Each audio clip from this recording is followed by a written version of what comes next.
వాళ్ళకి మనం ఏం చెప్తాం చెప్పండి? పేతురు గారు పౌలు గారు అదే చెప్పారు, తిరగండి తిరగండి, చాలుగా ఆ విగ్రహాలకు మొక్కేది చాలు, ఆ నమ్మకాలకు మొక్కేది చాలు, ఆ అపనమ్మకాలు చాలు, ఇక లోకంలో మనుషులను ఆరాధించే విధానాలు చాలు, ఈ లోక మర్యాదలు అనుసరించే విధానాలు చాలు, ఈ ముహూర్తాలు దినాలు ఈ చెత్త చెదరం పూర్తిగా లోకం నుంచి తిరగండి, దేవుళ్ళలోకి కన్వర్ట్ అవ్వండి. ఇది అవ్వకపోతే మీకు క్షమాపణ దొరకదు. ఇవాళ మా అన్నీ పిల్లండి రాటేస్తున్నారు, ప్రార్థన చేయడానికి రండి అంటే, నువ్వు రాటేసినా పోటేసినా రామని చెప్పు, నువ్వు రాటేసి కొట్టేస్తారట. చెప్పండి, అడుగుతున్నాను. కొంతమంది పెళ్లి చూస్తున్నాను, ఇంక పేర్లు ఎత్తి నేను అనలేను, కానీ ఆ పెళ్లి చూస్తే చాలా సిరాగ్గా అనిపిస్తుందండి. మన దేవుళ్ళుండి మన కూడా ఉండి కూడా అవివో జల్లించుకోవడం, అవివో పైన కింద పసుపు రాయించుకోవడం, ఆ నల్లడేది ఈ మధ్య దానికి ఒక పేరు వచ్చిందండి, ఏదో ఆకుల్లో కూర్చోబెట్టి స్నానం చేపిస్తున్నారు. ఏంటది? హలీమా ఏంటి? హల్దీ కల్దీయా హల్దీ, అదొకటి వచ్చింది నడుతా, అదొక ఫ్యాషన్ నడుతా.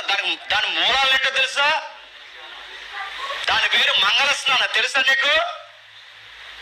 అది వాళ్ళకి తగును, వాళ్ళ నమ్మకాలు వాళ్ళ ఫిలాసఫీలు వాళ్ళకి చెల్లుతాయి. నువ్వెందుకు ఏడుస్తున్నావు? నీకు సంబంధం ఏంటి అడుగుతున్నావు. తిరగవానికి నువ్వు ఇంకా కన్వర్ట్ అవ్వలేదా? నువ్వు ఇంకా మారు మనసు పొందలేదా?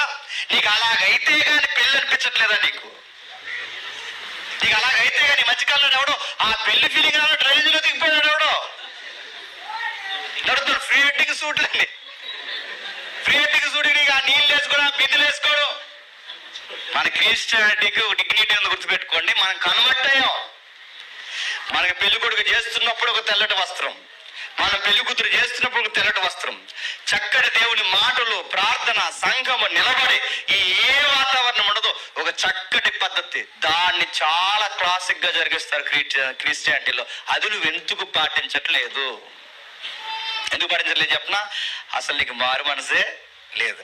నీకు మారు మనసు ఉంటే, నీ పెళ్లి టైంలో నీకు మారు మనసు ఉంటే, నీ కార్యక్రమంలో చిన్న ఆకు ఏదన్నా కడుతున్నారంటే నీకు చాలా భయం వేస్తుంది. దేవునికి అనుకూలమా అనుకూలం కాదని నీకు భయం ఏంటలేదంటే, నీకు అసలు దేవుని వైపు తిరిగిన లక్షణాలు ఏం కనబట్టలేదు. ఎవరు అన్నారట బయట పెళ్లికి వచ్చి, రే మాకులాగే మీరు కూడా ఎటకరలాడుకుంటున్నారా పెళ్ళిలో అన్నారట. మాకులాగే మీరు కూడా సరదాగా వ్యవహరిస్తున్నారా పెళ్ళి అంటే, మన పెళ్ళిల్లో ప్రధానమైనది, మన పెళ్ళిల్లో అట్రాక్షన్ ఉండేది తెలుసా? వాక్యం. అదే ఉండాలి, వాక్యమే.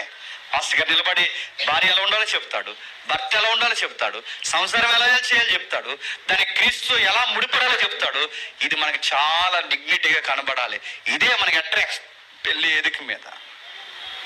దాన్ని మారాలి. అందుకే అంటున్నాడు, మూల పాఠాల నుంచి తిరగండి, లోక సంబంధమైన ఫుడ్ నోట్ ఇచ్చాడు చూడండి, భూతములు అన్నాడు. ఏంటట?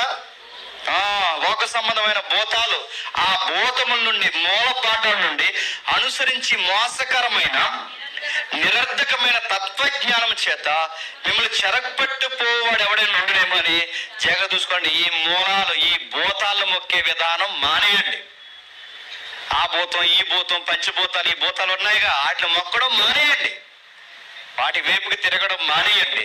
అది మానేస్తే గాని వాడిని ఎదిరించలేదు. ఎవరిని చెప్పండి? సాతానుగా. ఇది దేవుని వైపుకి పూర్తిగా తిరగడం. అందుకే పేతురు గారు నిలబడి ఏమన్నా తెలుసా ఆ ప్రసంగంలో?